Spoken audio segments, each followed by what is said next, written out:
Hello, Rebels. Welcome to the base. Steve Hilton here. Kristen Garcia-Dumont is with me today. Make sure you subscribe on Apple, Spotify, YouTube. You know the deal. Wherever you get your podcasts, make sure you help keep us growing. And guess who we've got here today? It's a really exciting guest. He's going to be with us for the whole of our podcast today. You know him. He's Dave Rubin. First time on California Rebel Base. Dave, great to see you. You've just been in New York. Are you back in California now? Are you speaking to us from your base? I am back in California now, and believe it or not, guys, I can report that New York, and I was in Manhattan, I was in Westchester, I was in Long Island, I really bounce around quite a bit. New York is way more open than this ridiculous dystopia that I live in here in Los Angeles, and that more broadly California is in. People were out and about. I didn't see that many masks. You know, they had signs on doors. You can't come in if you're not masked, but people really weren't paying that much attention to a lot of the signs, and it felt a lot freer there. I would not have thought that before last week, but New York genuinely felt freer than California. That just tells you how bad we are here, because obviously New York ain't nearly as free as, say, Florida, Tennessee, Texas, et cetera, et cetera. Okay, but your governor might be worse. She just amped it up. Well, she's not my governor. She's not my governor, although to be clear, I don't think Gavin Newsom's my governor either. Yeah, my parents' governor. Yeah, that woman's an absolute nightmare, yeah. Okay, what was that yesterday?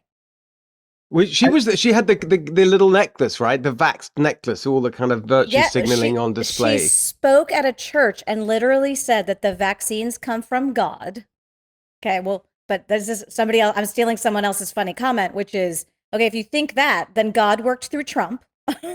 And Trump gave us the vaccines, apparently, according to her, and that we are all to be her apostles and get everybody else vaccinated because God wants you to be vaccinated. God says, get vaccinated. That was a terrifying, authoritarian, very scary speech that she gave. Try to imagine if someone on the right, if a conservative said that. Exactly. Everyone would be saying, oh, this is a bunch of Jesus freaks and religious zealots and all of that stuff. Point. But somehow when a Democrat says it, and you guys know this, when a Democrat says anything, you get the media to run cover for them, and it sort of sounds sane what they say, even though if a Republican said the exact same thing. What bothered me more about that was it really felt genuinely gross. Like, she doesn't really think that God created the vaccine, because that would also be like saying, well, then God created COVID, right? Because if COVID did come from a lab leak in Wuhan, that means scientists did it. So if scientists created the vaccine, then scientists also created the virus in the first place.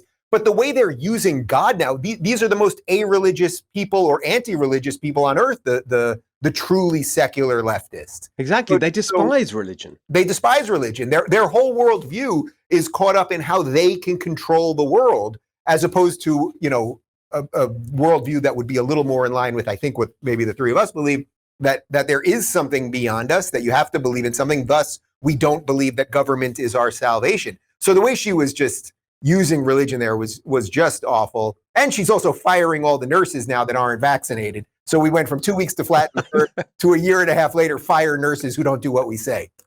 It's unbelievable. By the way, on the religion thing, I think it's so interesting if you watch the left. They generally despise religion and are completely contemptuous of all of it and are happy to insult religion every Monday, Wednesday, and Friday, except Islam.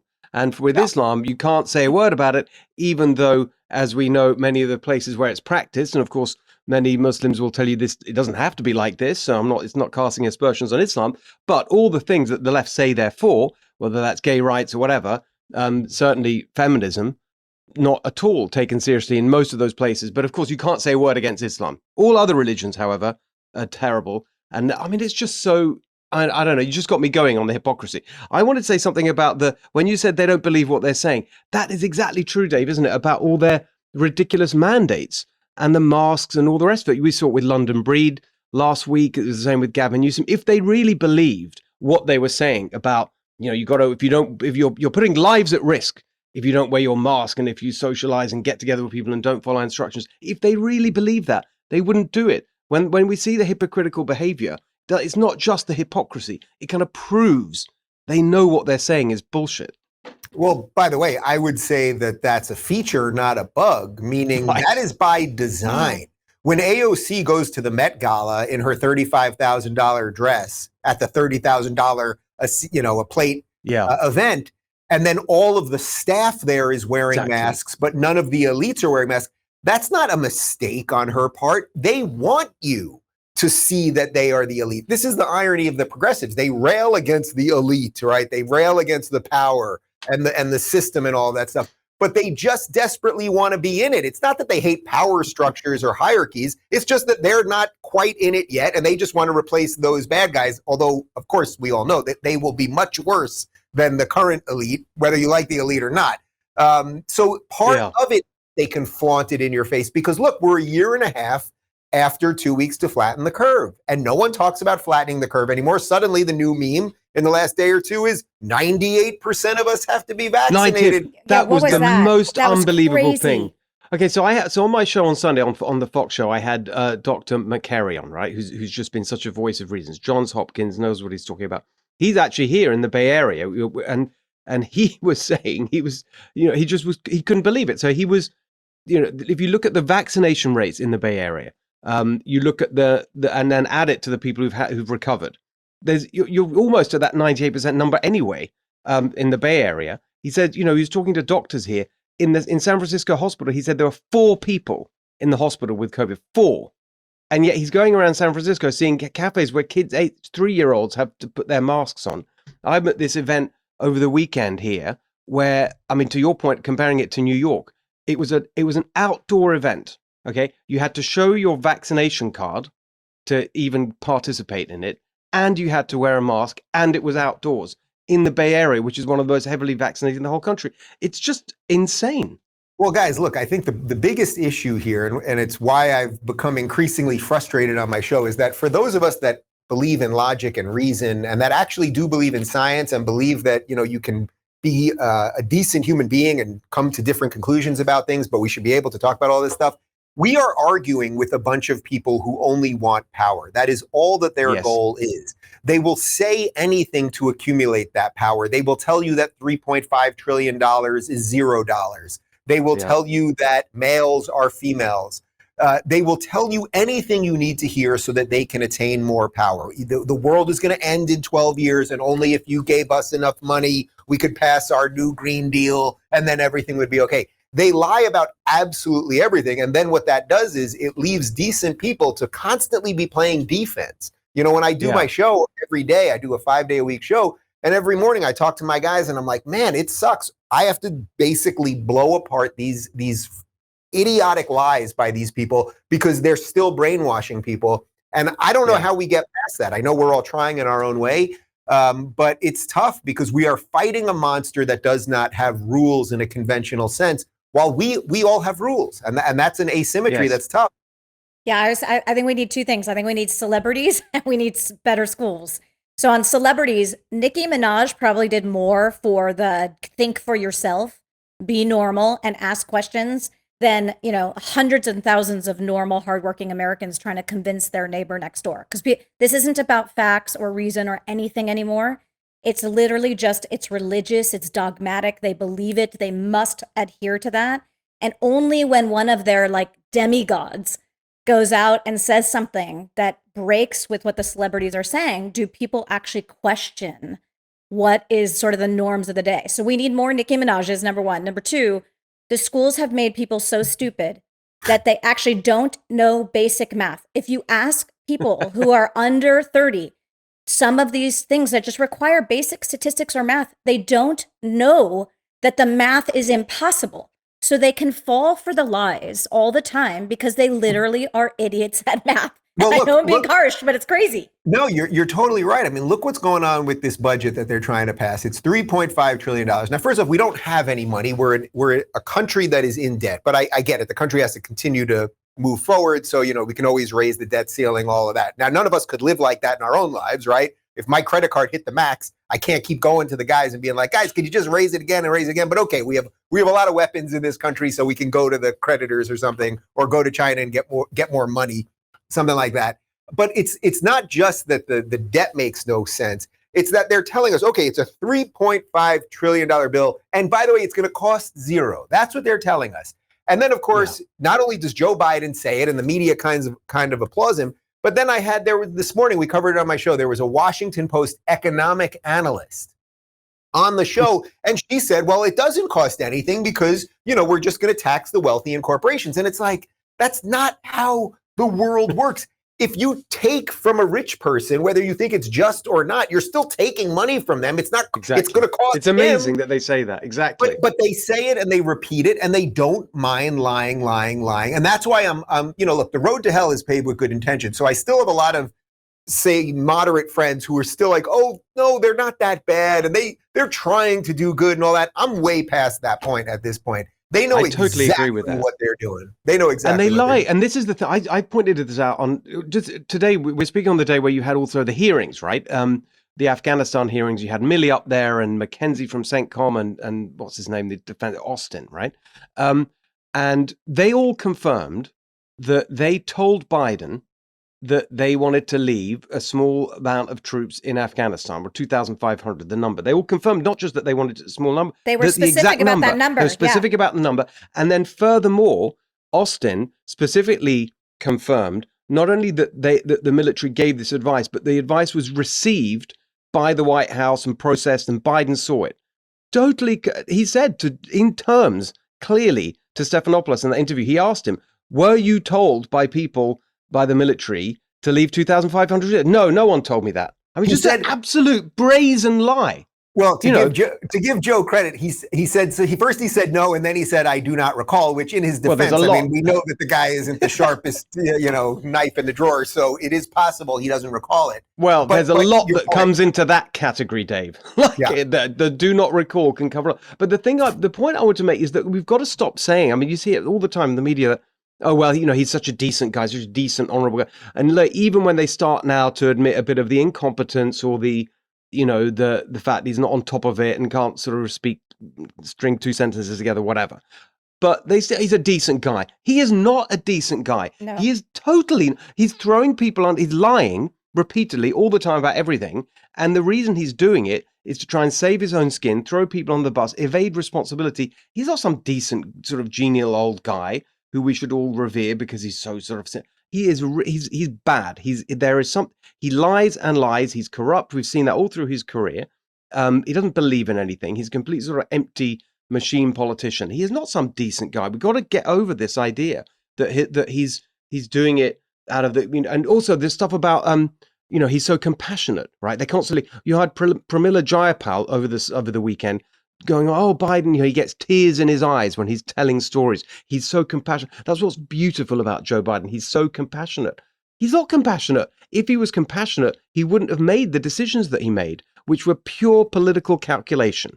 He knew that people would die. He knew that it would cost lives and risk people's lives be left behind. He did it anyway because he wanted the personal political gain of saying, I ended the war. There's no compassion about that. No, but that's not what they hear. Go ahead, Dave.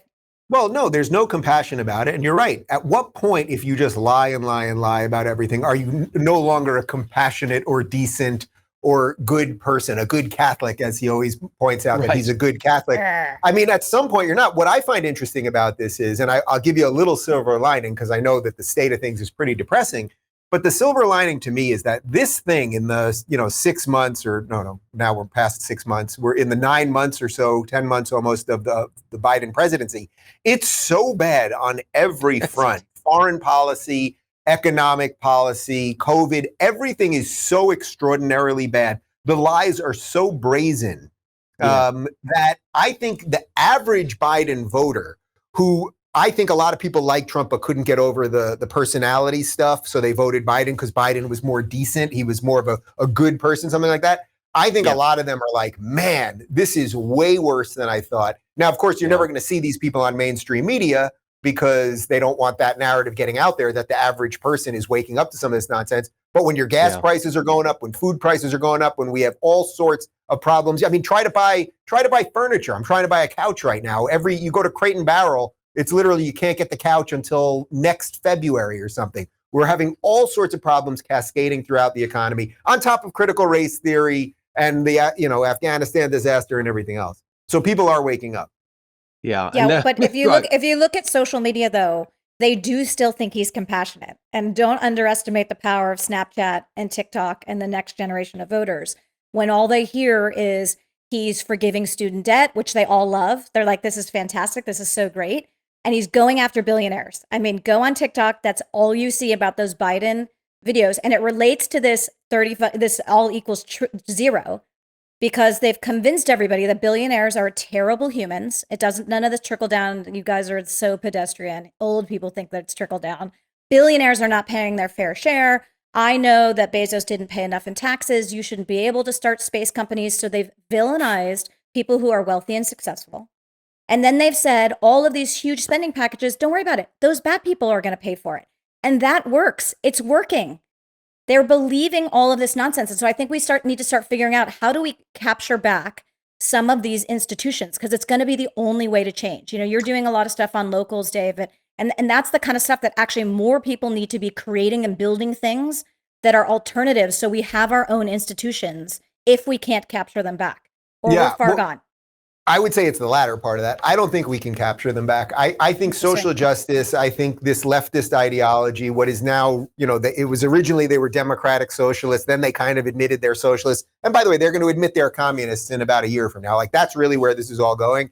Let them have the old institutions. And, you know, as my friend Jordan Peterson would say, you know, you have to be careful, because when you tear down an institution, that's one thing to just tear something down, but you have to be able to replace it with something. So I think it's our job to build better things. So that's why I started locals.com. But that's why let's say right-leaning people or freedom-loving people, whatever you want to call it, need to build new places of education. We're going to need to build our own businesses. We're going to need to build better restaurants and literally better auto shops and everything, and let them have their old diversity-ridden garbage that won't be able to produce anything. Yes. And we will build things based on merit and meritocracy and equality and skill and passion.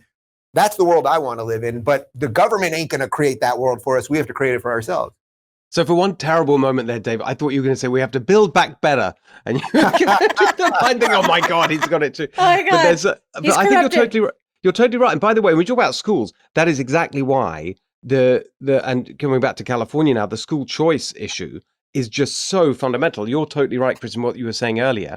The answer is not to try and sort of, and there's been this debate on the right about, well, you know, conservatives and freedom-loving people, as you say, Dave, they should run for school boards and get in the anatomy of the way the education system is run and influence it from the inside. That's bullshit. It's just never going to happen.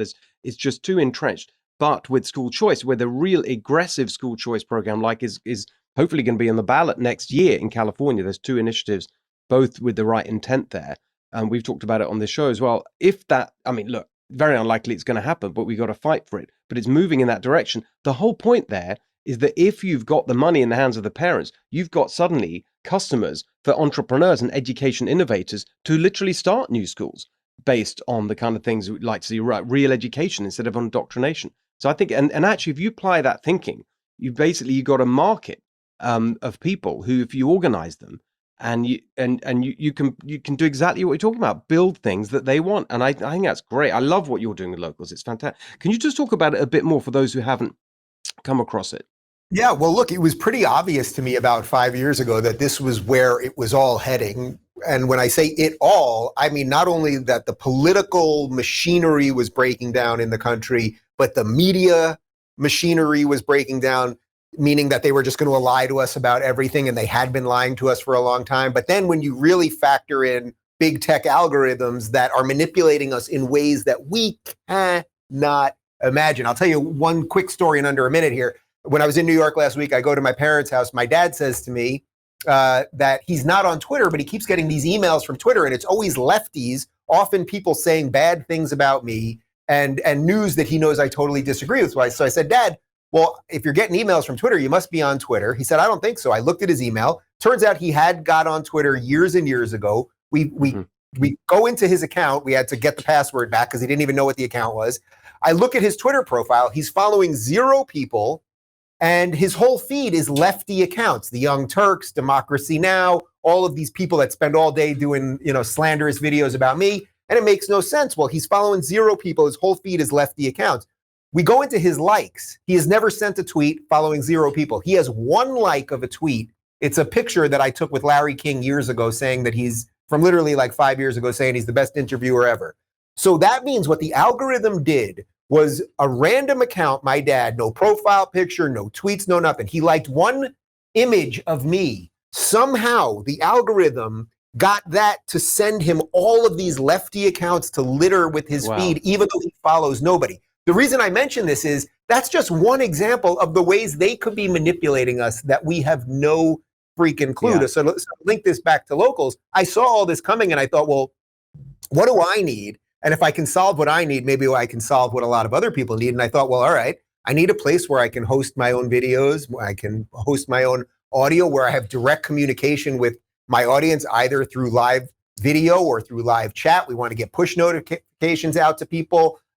We want, to have a slick app that people will be able to use that's highly functional, everything else. We want to make sure that we own all of our user data. So if I'm kicked off everything, I can still communicate with my people. So we just built it. And it was funny because when I went into all of the Silicon Valley VC offices years ago, everybody was like, yeah, it's a great idea, but it sounds kind of politically conservative or something. So we don't want to touch it. And needless to say, it's gone incredibly well over the last couple of years. We'll have a big announcement in about 2 weeks. And I think if you build it, they will come. Somebody said that. I think it was Kevin Costner. Okay, but you point out something as well, which is that there's a lot of fear that runs around in venture where people don't want to touch something that has even the whiff of being conservative and to rebuilding our own things. There needs to be the money people stepping forward too. It can't just be the Peter Thiels and the David Sacks of the world. Like those people need to be out and loud and telling people to also contribute, but it's very difficult to build things unless you get the capital.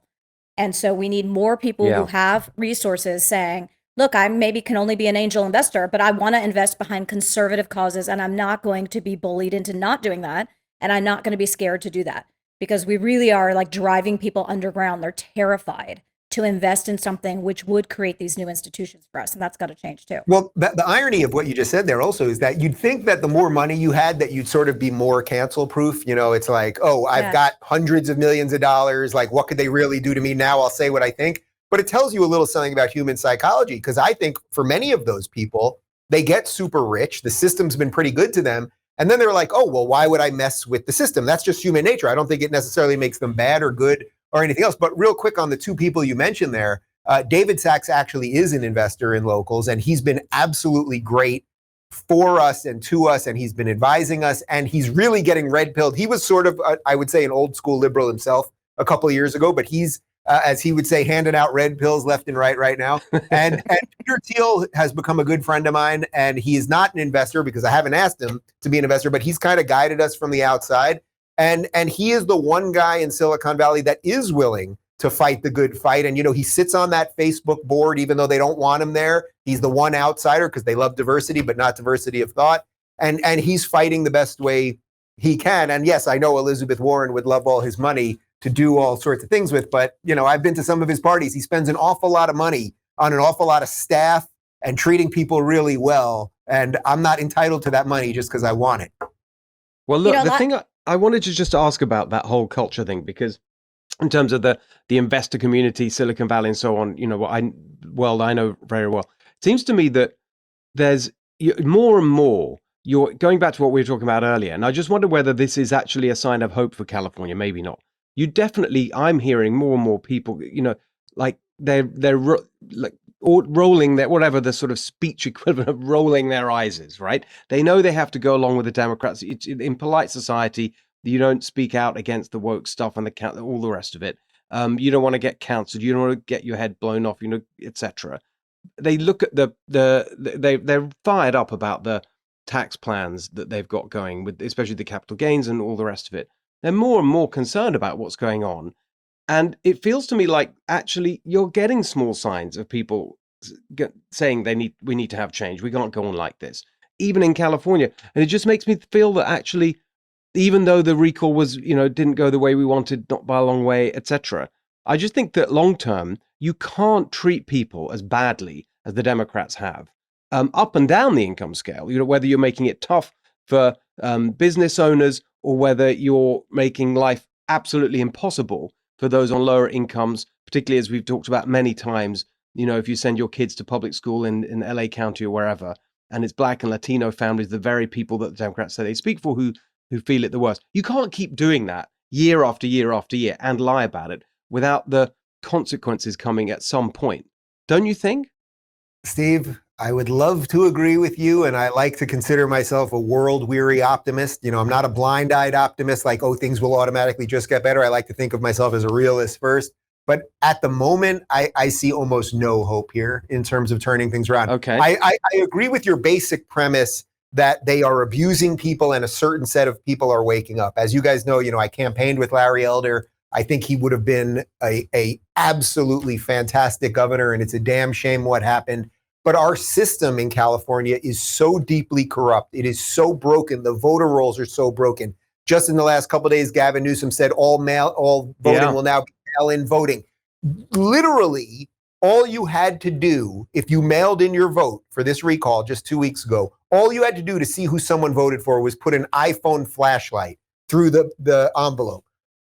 You think there maybe would be a problem with that? I'm not saying there was, but do you think that might have caused some people to do some bad things? Maybe.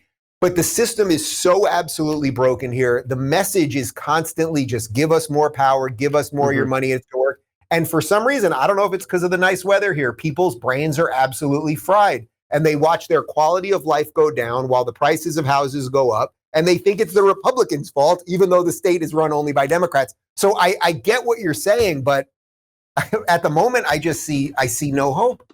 But the thing one like glimmer, right? Even in the recall, right? In some of the counties, you saw, and they weren't big changes in terms of percentage, but there were definitely movements towards Republicans, towards Larry and the Republicans, away from Newsom and the Democrats, among Latinos. Definitely, you saw that in 2020, of course, in the presidential election across the country, but you saw it in the recall.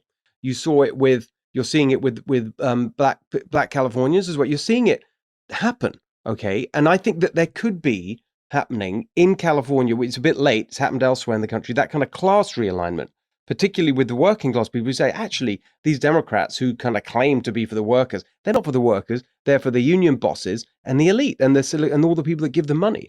And I think that class realignment, but could lead to a kind of big change. But I think you're right that you need to get involved. And I know there are people working on this, to get involved in, cleaning up the voter rolls and focusing on that, making sure everyone who potentially could vote Republican actually is registered and hasn't just given up. I don't know. I feel like it's what do you think? I suppose the question I got is like, do you think it's we've seen a lot of this phrase in the last couple of weeks since the recall, California is worth fighting for. Do you think that, or do you think, you know what? It's just, are you staying? Are you going to be in the fight?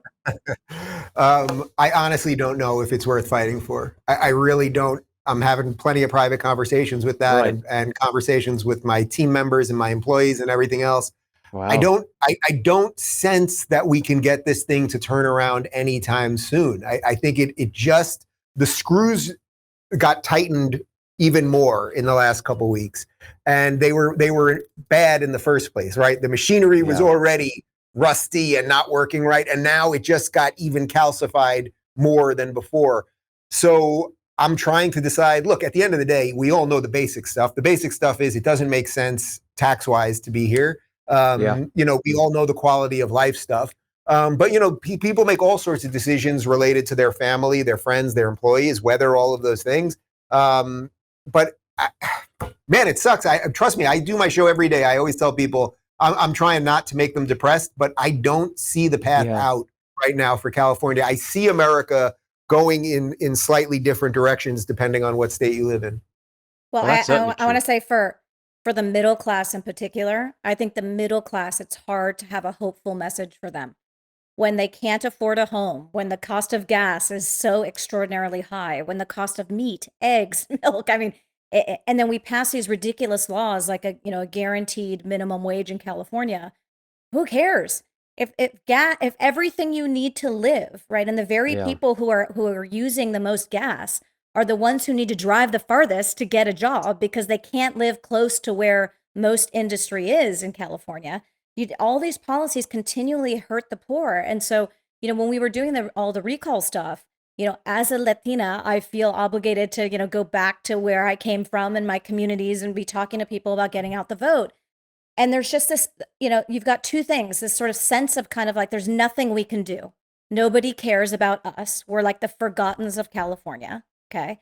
And then 2, conflating this issue of immigration, that they're just scraping by and they need these government programs. And it's going to be the Republicans that take it away. And it's really hard to divorce that issue and convince them that you have to look at, all of the policies, right? They're just saying, wait a minute, hold on a second. I get free healthcare. I get free this, I get free that. And the Republicans will take it from me. So I'm not going to vote for them. And I don't think the GOP does shit to actually talk to that community, to connect with that community, or in any way convince them that they represent that community. And while the GOP is feckless in California, I don't think that a conservative has a chance. Yeah, I think that's a great point, actually, that we can sit here all day and talk about why the welfare state destroyed, the Black family, why it kept people in perpetual welfare for generations, all of those things, and why, so many in the Latino community come here, they start getting some stuff, which the idea was you're only going to get it for a little while to get on your feet, but then you're going to get going. But then it's just human nature. It has nothing to do with whether you're Latino or Black or white. When you start getting stuff for free, it might depress your desire to go out and get everything that you can on your own. So the messaging by the Republicans needs to be much, much better on this, really selling freedom, the idea that, hey, you got to this country, you're here, we want to give, see, it's irony. You don't want to give people back their money. You don't want to even take their money in the first place. That's what a healthy system would be doing. But we want to get out of your way so that you can figure out how to live the best life for yourself. Because anyone, if you're in the Latino community, let's say, it doesn't matter whether you came from Venezuela or Cuba or Mexico or wherever, everyone's ancestors that came here because they were basically fleeing authoritarian governments. They were fleeing governments that gave them the bare minimum to survive, and then the tyranny associated with that. We gave them freedom here. That was the promise. But then the Democrats basically handed them free stuff, and then we kept people in poverty. It's quite twisted.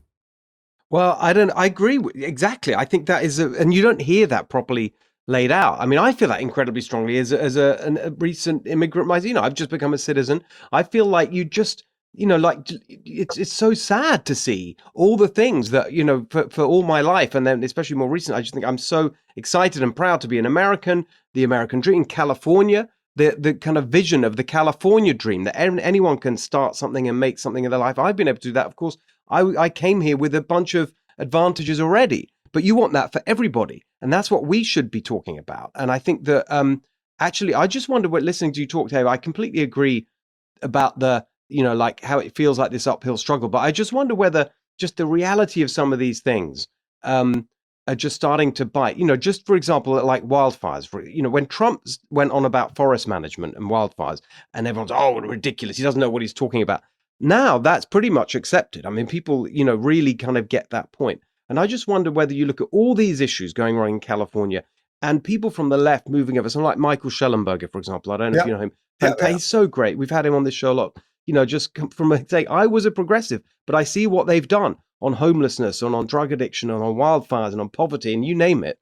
I wonder whether actually just the voting Democrat in a weird way, some kind of lagging indicator. It's the last thing that changes. And eventually the dam will break. I don't know. I'm trying to be optimistic. Yeah. But, I get it. Again, I get it. And I hope you're right. And a guy like Schellenberger, look, I know a little bit of something about leaving the left and being a progressive. And if I'm not mistaken, his new book, the title is something like I Left the Left, kind of thing, or progressives or nuts or whatever it is. So do I wish that there were more people like him? Of course. But look, if we are to believe the results of the recall election, it was like 70-30. This thing was not even close. I think if we were sitting here right now and the results had come back, say 55-45, in a traditional sense, that's not that close either, right? 10% actually isn't that close. Things are close, say under like 5 or 3%, they're kind of close. 10% is not even really close. But if it had been 10 instead of 40, I could probably sit here and say, you know what, there are a lot of markers now. A certain amount of people woke up. It takes time. We can look towards the next election. But because the chasm was so wide, I just don't see it. But Steve, I promise you, I'll have the greatest mea culpa ever if you are right. You know what I mean? Like that, what a pleasure that would be. And I really mean that. Like if I'm completely wrong and this state comes roaring back, man, I will gladly Well, that's it. Okay, want. so I said this to Ben Shapiro when I was on his show, and like that's that's the reason that I started this podcast. As you know, I sort of have a wonderful opportunity to talk to people once a week on Fox, but I really want to focus on California because I do love it here. I am committed to it and to this fight, and I want this to be the place for everyone who wants to join us. And like the way I'll put it is, if you do decide that it's not for you for the moment, that you want to kind of take your chances somewhere else, I think my mission will be to make it good enough for you to come back. Just like I said to Ben Shapiro, we're going to win in the end and make it so great that you'll want to come back. And what did Shapiro say when you said that? He said, "See you in Florida." That's a very good line. Well, Ben, you guys may have seen it, but Ben in the last couple of days did a video about, he left a year ago or whatever it was, and basically said that he has no regrets and financially and lifestyle and everything else. I'll tell you one little funny anecdote, which is that I was talking to Trump Jr. a couple of weeks ago, and he moved down to Florida, and he told me that, when he was in New York, it was just, so much hate all the time, where now he walks around Florida and people literally buy him and Kimberly dinner out of nowhere because they're just appreciative of what the family did. That's very different. That's very different. I get that that's a very extreme example of the dichotomy and the Trump name and all that. But if you can fix it, man, that would be pretty sweet. Well, we will see. Anyway, talking of leaving, it's time to let you go, Dave. It's been so great talking to you. Hope you'll come back soon. We really appreciate it. Anytime. I enjoyed it, guys. Thank you, Dave. Okay, so it sounds to me like he's pretty close to leaving. If he's talking to his team and stuff like that, that's kind of a big sign, and that's disappointing because I think it's a shame, isn't it? He's so great and brings such a lot of positive energy. I mean, you can totally see why. I totally agree. Lots of people I know having that exact conversation. Totally. I get it. But I think that, we all come to, as he said, everyone has like different personal factors that guide a decision like that. We'll see. I liked his last story because there's something to that. Like there's something to, living somewhere where you're not treated like crap. Well, and I think people really struggle with that. Well, it may be, I don't know. It's really interesting. I can see it with other, I can see what's going on, and you see it certainly publicly with all the cancel culture, and you hear stories and so on. But just my personal experience, up and down the state, not just in the Bay Area where I live, but when I travel around, whatever, I get lots of people coming up and saying, thank you for what you do and what you say and of all backgrounds. And actually, one thing I've really noticed is that it's particularly that's why maybe I go on about this kind of class thing quite a lot, because it's often, working class people, when you're out or in the store or staying or restaurants or whatever, it's like working people come up and say, thanks for what you're doing, what you're saying. I never get any. Now, I've, as I say to my kids when we talk about this, I'm probably in the exact perfect sweet spot of I'm not particularly well known, not like Dave Rubin or Ben Shapiro. I have my show on Fox, and people, I'm known by the people who watch, and we have a big audience, and that's great. But no one else knows me. So the only people that ever come up are people who obviously watch the show and like it. And so I don't get that I don't personally experience that, and I haven't really encountered it. So I don't know. Maybe that's one of the reasons I don't feel that sense of oppression personally in being here. Well, I think you have to have some sort of insulating factor. So you have like the Kevlar of you have some celebrity, right? I mean, you just are. I have the Kevlar of I'm Mexican. So there's a little bit of a protective layer there, but it's still socially, it's like, I can feel it when I go into an event, people who know that I'm conservative, and my best friend will be like, oh, she's an independent. She's not a Republican. She's an independent. Like having to apologize for the fact that there is somebody who has conservative beliefs at a social event is a very bizarre sort of thing. And I think people are feeling it really hard. Like they can't talk, they can't speak up at school. Everywhere they touch, from their kids being in school to their jobs to the grocery store, is infected with politics because COVID became so political. So well, also I think that it's also the other thing that I think has contributed to that, and it's a long-term thing, and I saw it in the UK as well, is that sort of it's mainly propaganda from the other side, but also, to be fair, things that that conservatives, Republicans, whatever you want to call it, have said and done that sense that it's not socially acceptable comes from being seen to be, often unfairly, on the wrong side of really deep cultural questions like racism or gender equality or caring about the environment, things that actually really deeply matter, look deeper than this policy or that policy. And so that's why a lot of the time you get this sense that it's not socially acceptable to say it. And I think that's not easily dealt with, but you've got to have a plan for dealing with that in how you think about your political campaigns and your strategies, and the way you talk about politics is to make sure you don't give your opponents the chance to paint you with that brush, and you actually say no, quite the opposite. It's the Democrats that are actually the ones who are undermining racial justice and equal opportunity by the disastrous public schools or whatever it may be. So I just think that there's a lot to, that it's a deeper question, but it's not an insoluble one. You just have to really make sure that you connect with people on their values. And I think too often Republicans haven't bothered to do that properly. That's one of the things. I agree with you that they haven't messaged it properly, but I do say that the Democratic Party is very much, you believe what we believe or you are out. You are not allowed to stray from their core values. I have never found that the Republicans, you can be a pro-choice Republican. You can be a pro-gay marriage Republican. You can be an environmentalist and a Republican. I don't think the corollary exists on the left. You cannot be a pro-life Democrat. That is like the sin of all sins. You are not allowed. You can't. You can't believe in traditional marriage. I even hate that term, but that reveals my personal belief. But you can't be traditional marriage and still be a Democrat. Like that, the tent is very closed on the left, and I don't think the tent is as closed on the right.